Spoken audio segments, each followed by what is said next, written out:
Mr. Mutuse, Honorable Mutuse, do you know the seriousness of the business that keeps us here? Very well. My apologies, I didn't get the answer. I didn't get the answer. I know. Thank you. You find this request for senators to find this deputy president guilty of taking over an undisclosed circle a serious expectation on your part? Indeed. You also find your expectation for these senators to find the deputy president to use unknown family members to talk about that circle a serious expectation? Indeed. You take your work as a member of parliament seriously? Very seriously. You respect your constituents who brought you to this house? Very much. And you are manifesting that respect for your constituents by this expectation you have just mentioned here? In fact, the whole country is discussing my motion. I'm asking whether you are manifesting your respect for your constituents by the expectation you have just alluded to. In the totality of the... No, I'm talking about this particular fact. I'm dealing with a particular fact. In the totality of the motion, yes. My question is, your expectation for this Senate to find the DP culpable on allegations of undisclosed family members of an undisclosed circle. That allegation, you are manifesting your respect for your constituents through that allegation. Yes. Thank you.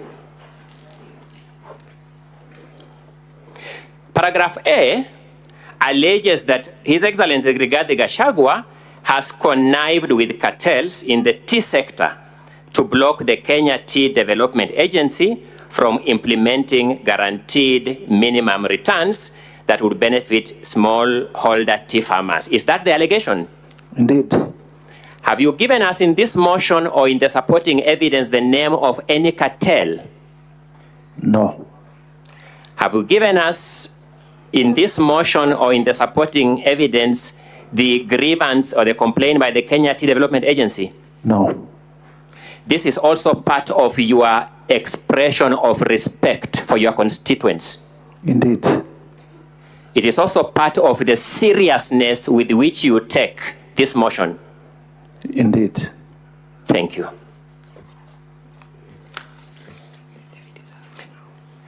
Mr. Speaker, may I now move to the video 10 and 10A. Let's start with 10 first.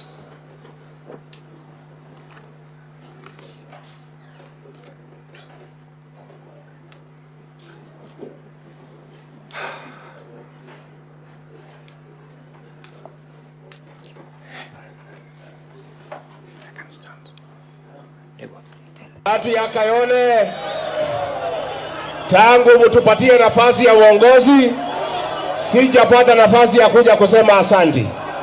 Nataka kutoka kwa roho yangu ndani, watu ya Kayole, asanteni sana.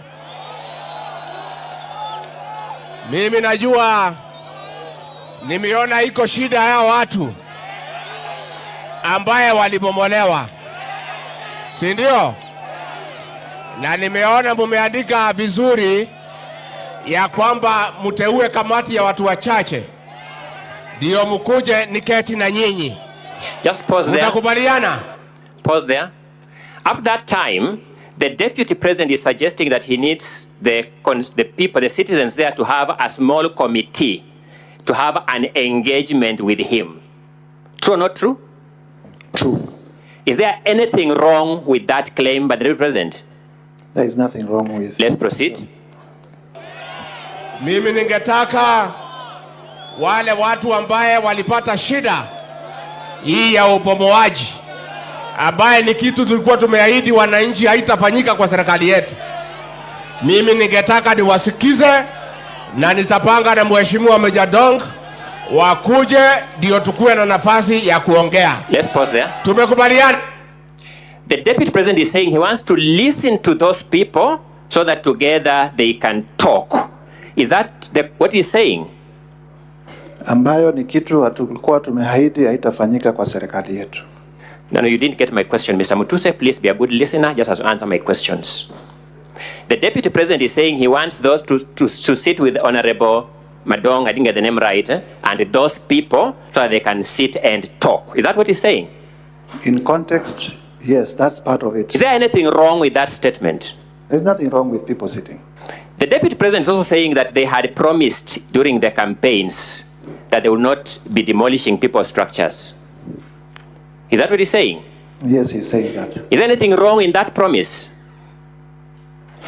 There is nothing wrong in that promise. As an active member of the Kenyan political space, is he lying that there was such a promise?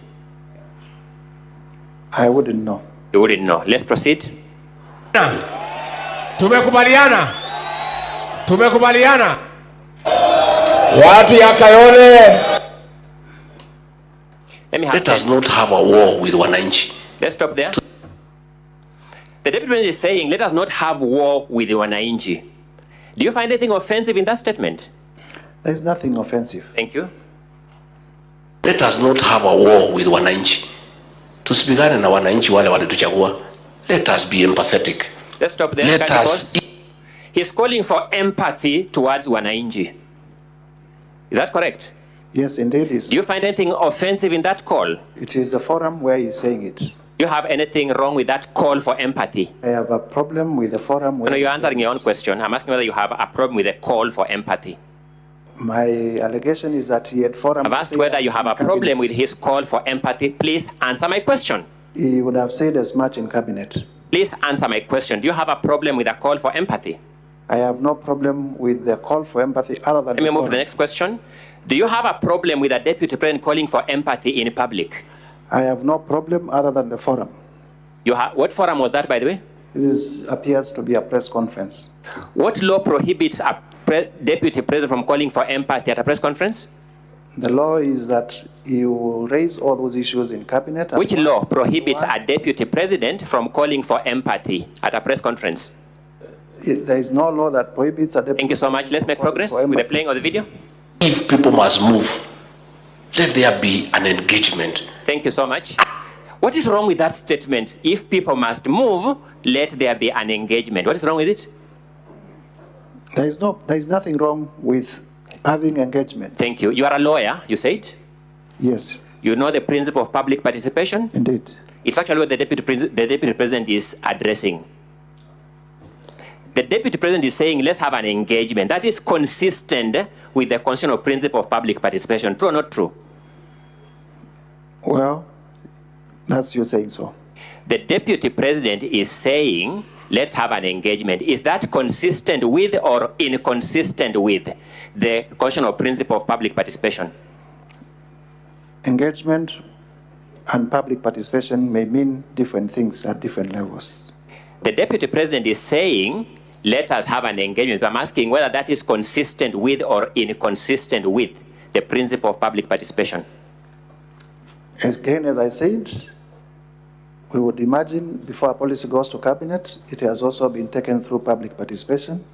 Did you engage in public participation? And if you sit in cabinet, you raise objections to that policy, and if your objections are upheld, the policy falls. Which part of this statement by the Deputy President? Sorry, I'm not asking the question. Yes. Which part of this statement calling for empathy violates a policy decision of cabinet? We have the affidavit of Mercy Wanjau that clearly shows that the cabinet adopted a position on that. Did the cabinet adopt a resolution for unempathetic evictions? The Deputy President was in cabinet. He is the one who better placed to tell us. You are the move of this motion, and we are testing the Deputy President's statements against your allegation. Indeed. Did the cabinet adopt a resolution for unempathetic evictions? The cabinet adopted a resolution. Did the cabinet adopt a resolution for unempathetic evictions? Yes or no? A resolution for empathetic evictions. And the DP here is calling for empathetic evictions from what we have heard. True or not true? True. So that is consistent with the cabinet resolution. True or not true? Semantics. Mr. Speaker, has my question been answered from your understanding? I don't think it has been answered. Order, honorable senators. You simply you note how the witness is answering the questions and make your judgment. Let's make progress. Let's make progress. If a witness is evading questions, please note that.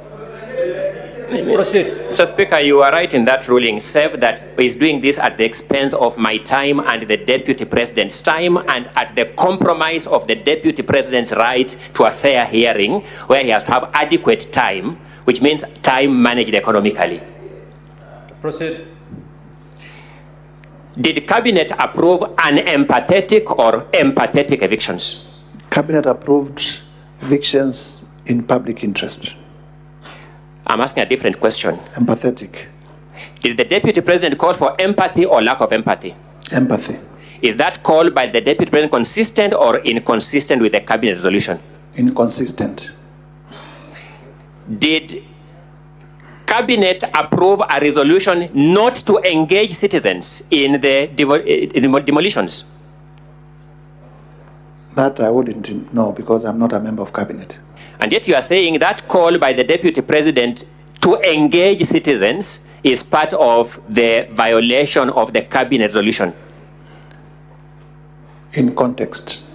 Mr. Speaker, Mr. Mutuse, Honorable, I sought to know whether the people you respect, the people who elected you, do you suspect they will respect you with this behavior you are showing here? Mr. Speaker, I will also request for your protection because the people of Kibwezi are not on trial.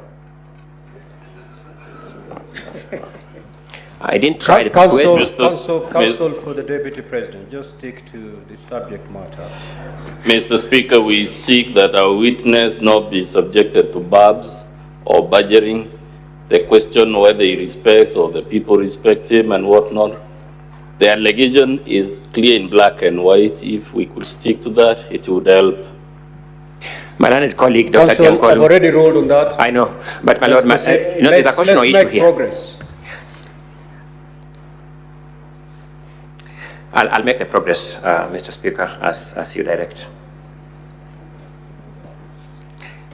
Let's look at paragraph 72